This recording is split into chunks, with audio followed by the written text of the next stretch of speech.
Hello, good morning, good evening, and good afternoon. And wherever you are in this wide, wonderful, beautiful world that we live in, you are very welcome to the Global Sales Leader Podcast. I'm your host. Every week, I speak to some phenomenal guests from around the globe. We speak about sales, we speak about sales leadership, we speak about psychology around the sales, we speak about behavior, body language, linguistics, coaching, tech, and so much more. But really, what I always want to give is some golden nuggets of really interesting knowledge. And today, I've got Dr. Mark Goldston. And I'm really excited because I've read his book, which is down on my right hand shoulder for all the Audible listeners. It's there, it's behind me. I read it last year and I was fascinated by that because listening is one of the core skills that we all need to have. So I'm really grateful to have you on today. Well, it's great to be here. I'm looking forward to what we talk about. Yeah, I'm looking forward to it as well. Let's see where we go. So here's a little bit of synopsis. You're the world's number one listening coach who coaches leaders to learn the power of listening and who also listens into and unblock and free them to whatever is holding them back. And obviously his book is just listed. I'm sure we'll touch on that. And Mark, rather than me talking about why don't you give a synopsis of who you are? Well, my background is that of a clinical psychiatrist. So I did that for 40 plus years. I've also trained FBI and police hostage negotiators. Wow. And one of the things that I learned as a psychiatrist, and I focused more on psychotherapy than on pharmacology, is I learned to listen into people, which is different than listening to them, because one of my subspecialty areas was suicide prevention. And uh, and when I would see suicidal patients, and I look into their eyes, what their eyes would be telling me is, "You're checking boxes, and I'm running out of time." So I had the luxury of not checking boxes because when I finished training, I didn't go into some foundation or institution where I had to just be doing paperwork, paperwork, paperwork. So Mm-hmm. I threw away the boxes and I let those people's eyes take me into the dark night of the soul. Wow. And so what happened is, and it's there for all of us. I'm trying to Mm-hmm. teach the world to do this. And so what happened is I learned to listen for hurt in people, Okay. and it's a different listening than listening for. So, what do you want to accomplish? What do you want to close? What do you want to sell? Mm-hmm. Uh, and people always have hurt. And I actually have a weekly radio show on UK Health Radio called "Hurt Less, Live More." And you mentioned something about this is like we're meeting in a pub in Dublin. Yeah. And actually, what inspired that show, Hurt Less, Live More, with JJ, my co host, and Dr. Mark, is I had watched this movie, The Banshees of Inisherin. Oh yes, I recently saw that. Yeah, very good. And what struck me is, I won't give away the plot, but there's two men who had been friends, and they were both experiencing a lot of hurt. One of them didn't want to be friend anymore, and the other one wanted to find out, why don't you want to be my friend? And so there was a lot of hurt from some of them. And not to be rude, but sometimes we have friends that talk too much, they're boring, they drive us crazy, and it Mm-hmm. hurts. It hurts because they don't take a hint that we got to go somewhere. Yeah. And and I thought, the world runs away from hurt and fear into often destructive coping mechanisms: Mm-hmm. eating, drinking, anger, whatnot. And so we created this show because and we have conversation just like the one you and I are having, except we just talk to people about their life and the hurt that they've been through and how they got through it. Hmm. And the audience is growing because people are listening. These are like real conversations. This is not a sales pitch. These people are just being real, and people are getting attracted to that. So I learned to listen into people, and I'm trying to teach the world how to do that. There's actually you wanted some golden nuggets, so I want to give a I'm nugget. always interested in golden nuggets. Oh, I hope you and your audience will like this. So several years ago, right before the pandemic, I spoke in Moscow along with a Nobel Prize winner, Daniel Kahneman. He wrote a book, Thinking Fast and Slow. I know it very well. I've got it behind me. Well, so you can put that face up if you get him on the show. Uh, but and my books, several of my books have done well in Russia. So I was a main speaker. But here's the golden nugget. What I did my best to teach the 1,000-strong Russian business people, business men and women, is I said, underneath you listening to me, you're listening for something. And if I can get what you're listening for without you telling me, without you even knowing it, but if I get it correctly, you'll give me everything. So I'm going to demonstrate it with you, Jason. I was very curious to find that out actually, and that was going into what I was thinking of. Just before you jump into that, is there something called listening with the eyes? And maybe that's something that you're going to be discussing as well. When you listen with the eyes, you look for the behavior and you look for the body language and that type of thing. Well, I have mixed feelings about courses that train you to focus on the body language, focus on their personality, focus on this. If you're doing it to maneuver the other person into a close, I think if you're dealing with discerning customers, they pick it up. I remember, this is a side, I think, humorous anecdote. About 20 years ago, I remember I went to lunch with a 30-something woman and a young man, and it was one of these networking lunches, and the young man, was asking all these wonderful questions to the young woman. Where'd you go to college? What'd you major in? What did you like? Blah blah blah blah blah. And I actually took notes on some of those questions. And then I took him aside, and I think this is actually in Just Listen. I said, I've dealt with billionaires. You'd like to deal with them, but you haven't. And I will tell you, anybody who's worth a lot of money can pick up when you're not being genuine. Yeah. They can pick up. They can pick up when you've taken some sort of training course, and it feels like you're trying to maneuver them and manipulate them. And I said, when you ask those questions, care about the answer. And so one of the things that I'm trying to teach salespeople is this. First of all, if you can realize and accept that everyone is listening for something, and I'll demonstrate that with you, Jason, and tell me if I get it right. So, you're checking some of the boxes. We're covering certain material. Yep. But I think underneath you listening to me, this is what you're listening for.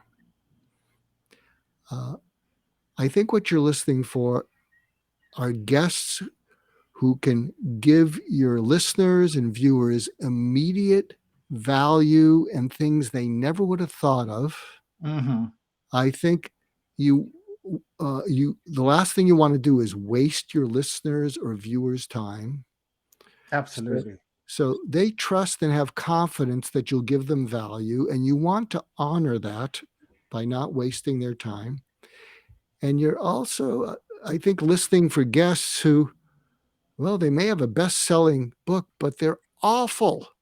You have to go back to them and say, we can't use the interview. Maybe, and hopefully that hasn't happened too much, but you're protective of your audience. Mm. And if you have someone who's arrogant and talking down to them, I'm guessing you're listening for the best guest who can give immediate value, and also for the worst guests who you need to protect your audience from. And so is any of that true? I carefully pick who I want to speak to based on what I'm motivated for and inspired by. And for selfish reasons, is what I can pick up and learn. And because this is a podcast show, I can give people something of value that, even if it's just one thing, and that's the way I always like to think, one thing, if they can pick one thing up, that's going to help them build a better life, better process, inspire them to move forward, whatever it might be. That's what I'm looking for. And then the selfish reasons, but that I already said, because I've just got that open book that I just want to go. I just want to find out more. I'm always looking for something else, and you're one of those people. Well, one of the best things about having someone say nice things about you is it gives you something to live up to. So I will do my best. I'm sure you will. I'm absolutely certain of it. So, So, so, so something I wanted to share, and it's a work in progress, but I'd like you to refine it. And it'll be a chapter in an upcoming book. The okay. chapter will be The Elephant in the Room of Selling. Awesome. And the idea is, and I'll focus on B2B, business to business, or B2C, business to customer. Mm-hmm. It can also work for B2I, business to investor. But let me run this by you and help me refine it, because Okay. it's still a little rough, but I've shared this with audiences and they seem to have liked it and they've given me helpful input. So imagine you're having a B2B sales call with someone, and it's going okay. Okay means, what you would like them to do is end the conversation with, how soon can you start and how do you like to get paid? Mm-hmm. And that doesn't happen that often, Yeah. but it's in their mind. So how do you free that in their mind so it comes in the conversation? So a suggestion is, if you're not getting that response, and it looks like they're going to think about it, Mm-hmm. um, what you say to them after you've done your sales pitches, can I bring up something that I think might be the elephant in the room? Yeah. And people are intrigued by that. You're being polite. They can say, no, I'm through, I'm done. But a lot of people would say, okay. And this is for a B2B call. You could say, I've, uh, I have a hypothetical question for you. When's your next performance review? And they'll tell you, well, 6 months, a year. What's your confidence level from 0 to 100% that at that performance review, you will get the biggest raise and biggest promotion possible? Mm-hmm. And they're going to go, what? Because they're not thinking of this. And you say, yeah, what's your confidence level? And rarely are they going to say 100%. And they'll give you a number, 60%. Mm-hmm. And then if they say, and you say to them, what would increase your confidence that you'll get that? And then they may say, whatever it is. Mm-hmm. Now, if it's a B2B sales call, what they're going to say is, well, that I showed good judgment, that if I bought a service or a product, that it worked out, it helped business, it really worked. And then you can say, let me put another layer on that. What if your boss at his or her next performance review, gets a big raise and big promotion, and what helped them get that was something that you uniquely did, something that you did for your boss that got him or her the biggest raise or promotion from their boss. If you have a decent boss, they'll pay it forward to you. Of course. So could we explore what that is? And at that point, what I'd suggest is you abandon what you're selling them and you pivot to their success, and you drill down. Mm. And in this day and age, you can actually pivot to the Miracle on 34th Street sale, which is named after the famous movie. And you might say, what I have is probably not going to help you get that raise, or it's not a priority. But in my network, I know a half a dozen resources that might, and I can introduce you to them. And so what's happened is you've taken a customer who had sort of mixed feelings about buying from you. You have pivoted to what will make them successful, make them more money. You may introduce them to people in your network. And sometimes the customer might say, well, why are you doing this? You're going to lose a sale. And one of my clients said to the customer, yeah, but I've just sold you on a unicorn. Mm-hmm. And the customer said, well, what's that? I just focused on your success entirely, and you will take my call in the future because of that. Love it. Love it. And I like the analogy of the elephant in the room. So you just push the elephant out the way and you start to speak to them authentically and straight to what success means to them, because it's never about us, Mm-hmm. and it's always about the customer, and it's always about them, and it's always about to build their hopes and dreams and whatever else it might be to make their lives a lot easier. So that's pretty much what you've done. I love that, and I think that would inspire other people as well to get And what here, they want. so here is the B2C one. Okay. Oh So yeah, I'm curious about that. okay. So B2C is you're selling directly to the customer and client. Mm. You're not selling to a business. And I coached someone recently because I'm in the market for a new car, but it turned out that this wasn't the car that I wanted. But the salesperson, I really liked him. He was asking the same generic questions, though, that any salesperson would ask. And I said, I want to reward you for your time. I'm not going to buy a car, but here's something that if I wanted to buy a car would help you close the deal. And if after we had this conversation, you were to say to me, Dr. Goldston, Mark, can I bring up the elephant in the room? I'd be curious. I'm not going to walk away from that. And if you looked at me and said, how big a ticket item is this, a car? Mm-hmm. I would say, well, it's not as big as a house, but it's bigger than a computer. And if you said, so have you had other big ticket items at this level? Yeah, I've had other cars. And if you were to say to me, I think the elephant in the room is that one day, one week, and 3 months from now, you're going to be really excited about having bought a car. Mm-hmm. And every time you see it, you're going to say, boy, am I glad I bought that car. And not only that, I'm really glad I bought it from this dealer and this salesperson. I just felt so taken care of. Yeah.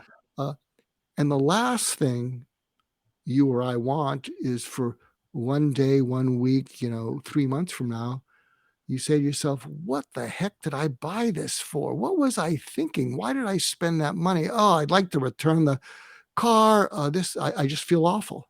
Yeah.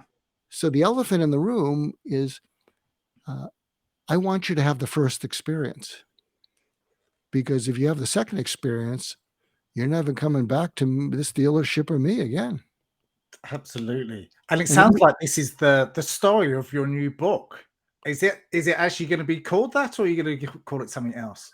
well, here's what happened is, my publisher wants me to write a book. And I said, I don't think I want to write a book on one topic, because it'll take 12 months and then I may lose my enthusiasm. And I am a popcorn ideator, meaning I come up with, so what I just shared with you is Yeah. a whole sales course. Yep. It is I in mean, itself. when you're listening to it is and it would be the elephant in the room of selling. So I said, that'll be a chapter. But what I'd like to do is write 25 chapters on things like that. This is a little off topic. But one of the chapters will be uh, how to think like Elon Musk without being an a-hole. Oh, that's going to be difficult, isn't it? And so here's the chapter. So if Yeah. you want to think like uh, what you want to think like Elon Musk, and this is how a visionary thinks. This is how Steve Jobs thinks. Mm. It's something that I call the 3 Ds of visionary thinking. The first D is you define reality in the future. So Okay. Steve Jobs said, everyone's going to have a computer. Elon Musk said, we're going to be able to put a battery in everyone's car. So you define reality. The second D is you declare your intention. I Mhm. don't care if it's impossible. We're going to do it. I don't know Absolutely. how. I don't know how we're going to do it, but we're going to do it.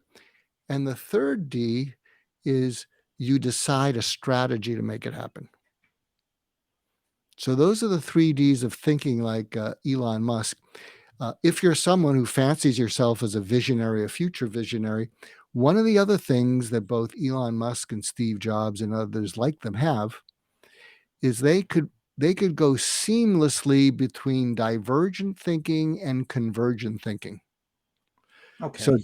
so divergent thinking means that they see the unknown as an adventure to be lived, Mhm. whereas the majority of people see the unknown as a danger to be avoided. Yeah. Yeah. I can see So, that. so Elon Musk or Steve Jobs, and in fact, when their control freak personality was getting in the way, they took drugs. Yeah. They took drugs to be able to step into the unknown and have that adventure.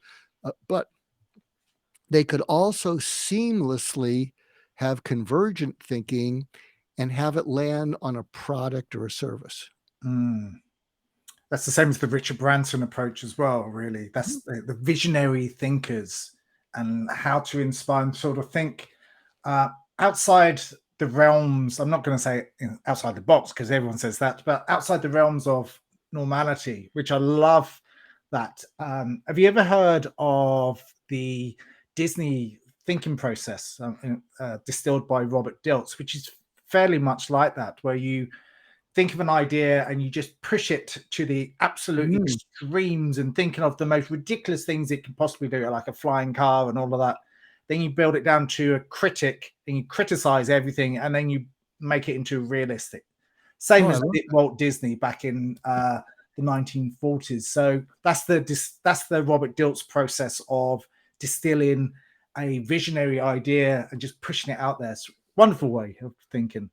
Yeah, it also reminds me of something. I'm on my podcast, my wake up call. I had a fellow named Tim Brown as a guest. He's the chairman of IDEO. IDEO is one of the top design innovation studios in the world. It's in Silicon Valley, and he was the CEO for many years. And I asked people about their childhood, how they grew up, and he was describing. I think he was an industrial engineer. And I said to him, I shared a line with him that I got from one of my mentors, a leadership guru named Warren Bennis. And I said, Tim, you're a first class noticer. And he said, what is that? I said, when you look, watch, or see, you're an observer, you're passive. But when you're a first-class noticer, it really grabs your attention Mhm. and you tune into it. And in fact, I mean, he loved it. So they put the podcast up at IDEO. And the way IDEO actually uh, designs things is at IDEO, they have a range of skill sets, not just computer science. They have sociologists, they have psychologists, Mhm. they have historians, and they basically say, go out in the world and be first class noticers. When someone's excited about something, go up to them and say, I couldn't help but notice you seem to be excited about the supermarket or something. What do you like about it most? Wow. What is something that they could do that would really excite you? Wow. Mhm. Or notice something that's frustrating someone. You seem to be frustrated by something. I'm working for this company trying to design better things. What's frustrating you? And then they would all come back uh, and share what they noticed. Yeah. Yeah. So what I guess one of the things, if we're pivoting back to some of what I spoke about, if you're a salesperson, uh, and this may get back to body language or whatever, you want to actually notice how the other person is taking the conversation. And in Just Listen, one of the things I talk about is the 4 levels of listening, but also the 4 levels of talking. And something that I've been coaching a lot of people, salespeople, leadership people, Mhm. maybe hosts like yourself, but you're doing a wonderful job of it so far, is when we can talk over, at, to, or with people. And you want to toggle between to and with Mhm. and away from over and at, because when you talk over or at people, you take away their freedom to choose to engage with you. Of course. Because they're feeling pressured. They're Yeah. feeling Yeah. like I have to do this. And especially for men, who don't want to be told that they have to do anything, you're taking away their freedom of choice. But when you talk to and hopefully with people, you're giving them the freedom to choose to engage with you and want more. Yeah. Yeah. Of course. I love that. I always like to ask this question because I love asking this question. Um, if you were interviewing you sort of holistically, there's another you sitting next to you, what sort of questions would you like to ask you? It's interesting because on my podcast, My Wake Up Call, uh, which is closing in on 500 episodes, and and the range of guests is really fascinating, from Larry King to Jordan Peterson, and runs the whole gamut, to Margaret Heffernan, one of my Oh, favorite wow. guests from the UK. Loved having her on. And what I ask them is, what matters most to you that you think will matter most to you at the end of your life? And tell us the story of how that came to matter to you so much. And because I'm a psychiatrist and my listeners are curious, uh, tell us an origin story. Tell us about the influence of your mom or your dad, and what you noticed about them, but also what did you come to notice in the world that grabbed Mhm. your attention. So if someone asks me, Mark, Dr. Goldston, what matters most to you, even though this is I'm going to pivot a little bit. No, no, And I'd like the authentic answer there. So if well, you could answer that to yourself, that'd be absolutely incredible. well, uh, other than my family and my children and now my grandchildren, who all mean the world to me, I am blessed. When I when I think of what have I done in life, um, I focused on suicide prevention for 30 years, and none of my patients killed themselves. Mhm. That's great. That's wonderful. And there's nothing that really comes close to that. Yes, I like to help businesses. I like to help leaders. I like to help salespeople. But uh, there was a saying at the end of Schindler's List: uh, "Whoever saves one life saves the world." Absolutely.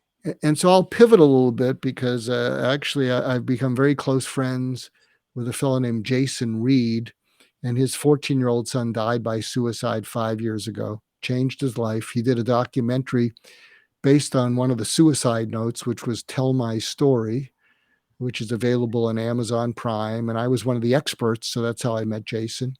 Mhm. And he's recently created a documentary called What I Wish My Parents Knew, because it's what he wished he had known with his son Ryan, but he didn't get the chance. And he interviews teenagers about their low points. Okay. And it's being shown to parent groups, across America. And so I'll give you an insight if you're a parent and you're worried about a child, especially a teen. What I say before we show the video is write down these 5 words: complain, blame, excuses, threats, moodiness. Mhm. Complain, blame, excuses, threats, moodiness, because that's the language of teenagers. It And, is, yeah. and when teenagers engage in any of those, they trigger their parents to not be understanding or empathic, Mhm. because they're worrying their parents. They're frightening them. They're frustrating them. And so what these teenagers in this video share is when they're just being open, raw, and vulnerable without doing any of those things. And when parents watch it, they're mesmerized, and they go home to their teenagers and they start to cry. And their teenagers say, "What's the matter, Mom? What's the matter, Dad?" And they look at their teenagers and said, "Just realized how much I love you." And then after the video, Jason talks about what he missed, and I share some thoughts about how do you get through. So, Mhm. so uh, hopefully, I've given value in our conversation so I far. love that. Yeah, no, definitely, because it's you're touching on a point that is quite close to me as well. And the reason for that is a good friend of mine. I know we're going off topic here, but it doesn't really matter because I think it's a really good topic to speak about as well. And especially for men, a few years back, one of my best friends took his life Mm, and it empowered me. I'm running a 50K ultra marathon this weekend in aid of that. But mm. really, whether I make any money and put it to funds, charity or not, it's really to show that you can experience life, you can push yourself out of your comfort zone and do anything that you want to do. And I'm pushing my body through a lot, running up and down mountains and all of that, because I think you can do it no matter what age you are, and you can explore your inner demons, to explore them, to come out and push forward. And just life is here to be. You have to love life. So wait, are you about to do this? You haven't done it yet? Yes, no, it's this. If when I push this out, I would have done it, but it will be this weekend, this Saturday, the 25th. So I'm going to give you a tip so you can endure the run. Okay. Some years ago, there was a woman named Anna, and I think she has a site called Anna Runs America. She ran across America for I think veteran charities. And a friend of mine asked her, "What kept you from quitting?" And so here's the tip for you. She said, "As I was running, I kept looking at the world as if I was a blind person seeing for the first time. Oh, love that. Geez, that mom and pop store, they probably have their whole savings in that. Gee, that's a palm tree. Wow, that's a mountain. Yeah. Gee, a dog just left something on the sidewalk in front of me." But if you can do that, just imagine I am looking at something for the first time. It might help you. But getting back to the suicide thing, something that I also give to parents are the 4 prompts. Mm, And these are things that can help your teenager open up to you. Uh, to do it, you want to do it during an activity. When you're driving, you're doing an errand. Teenagers hate for you to open up a heart-to-heart talk that they didn't start. I mean, I've noticed that one. Yeah. teenagers can't stand that. So while you're doing an activity, this is the exact script, although you can modify it, is you say to your teen, a lot of us parents are worried about what the pandemic has done to our kids. Lockdown, lock up. In America, we're worried about the shootings. We're worried about all this uncertainty. And I'm one of those parents. Can I just run some things by you that are on my mind? And hopefully, if you're doing an errand, they'll say, okay, dad, okay, mom. And here are the 4 prompts. The first one is, at its worst, how awful are you capable of feeling about your life or yourself? Mm-hmm. And they're going to go, what? At its worst, how awful are you capable of feeling about your life or yourself? And they might say, pretty awful. And I invented a process that I use with my suicidal patients called surgical empathy, which was a way of my going into their dark night of the soul and freeing them from Like that. Yeah. suicidal feelings. And so when they say pretty awful, you say pretty awful or very awful? Okay, dad, very awful. Tell me about that. And you get them to open up a little bit. The second prompt is, when you're feeling that way, how alone do you feel with it? Well, pretty alone. Pretty alone or all alone? Okay, all alone. And you get them to talk about that. The third prompt is, take me to the last time you felt that. And they're going to go, what? Yeah, was it in the middle of the night a few nights ago? We heard you up, pacing in your room. When was it? And something magical, to use your word, happens is when they can describe something so clearly that you can see it with your eyes, they re-feel it. Mm-hmm. Yeah, I was walking around, couldn't get to sleep. I had an exam the next day, and wow, then what happened? Well, I couldn't get to sleep. I mean, I was just pacing, and then what happened? Well, I felt like kicking the wall, punching the wall, and I didn't know what to do. Wow, what happened next? I looked for some of your sleeping pills. You have them hidden pretty well. I couldn't find them. And then the sun rose. So I felt a little better. Mm-hmm. And then the fourth prompt. Now, if you do this, not as a salesperson, but as a parent who's fighting for your teenager's life, you may have earned the right to eye contact. And you might pull over your car over to the side of the road and you say, look at me. And if you're lucky, they'll look at you and you say, I have a favor to ask. It's probably more than a favor, but I'll ask it anyway. The next time you feel that, or you're even going down in that direction, I want you to do whatever it takes to get your mom or your dad or my undivided attention, because our mind's on a million things. Yeah. And there's nothing more important than my helping you feel less alone when you're feeling that awful. So would you do that for me? And by the way, it's not a burden. If you do that for me, it's a gift. And you'll know it because one day you're going to have children. And if you're fortunate enough to get them to open up to you, you'll see what a gift it is. That's awesome. I really appreciate that. I know we've gone a little bit all over, but that's the wonderful things about having a good, fluid conversation like this. And I'll let you carry on because you're full of golden nuggets here. And I think our listeners will respect that from yourself because of your background and what you've studied and researched of this. So I think every part of this conversation is going to be cherished, and I'm really looking forward to listening back to it. And I think you've got some incredible stuff. I'm very privileged. Like I'm probably building up your ego here a little bit here, but I'm really honored to have you on here, and I genuinely do mean it.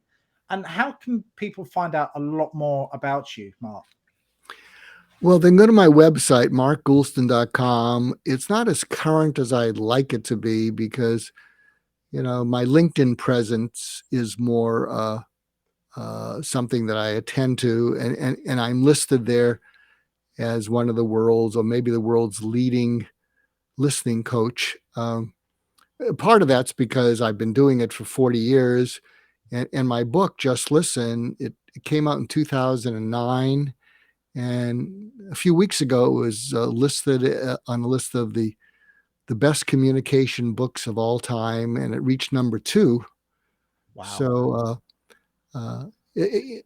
I'm very humbled by its success. And I think what's happening is people are discovering it, even though it's 13 years old or more.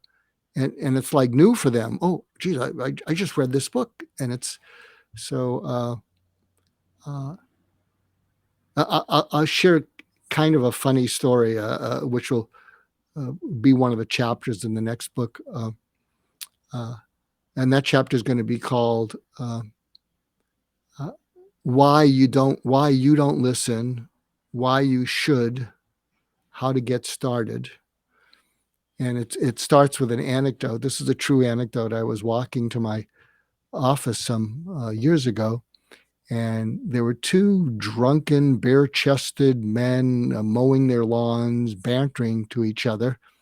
And I pass one, and he says, "Hark ye!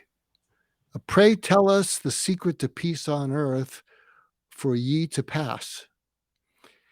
Now, they didn't know that I'm pretty quick on my feet. I do a fair amount of guest appearances, and I like challenges like that. So I keep walking, and they're back to bantering, and they're drunk. And I look back at them, and I say, "Hark ye, I've got the answer." And they look at me, and they go, "What?" And I said, "You asked me what is the answer to peace on earth, and I've got the answer." And they look at each other, and they look at me like, "Okay." And then I looked at them, and I said, "It's very simple. Listen more than you talk." And they looked at each other, shrugged their shoulders, and said, "Ye may pass." Someone said to me many years ago, probably about 30, when I was living in UK, is you have 2 ears and you have 1 mouth.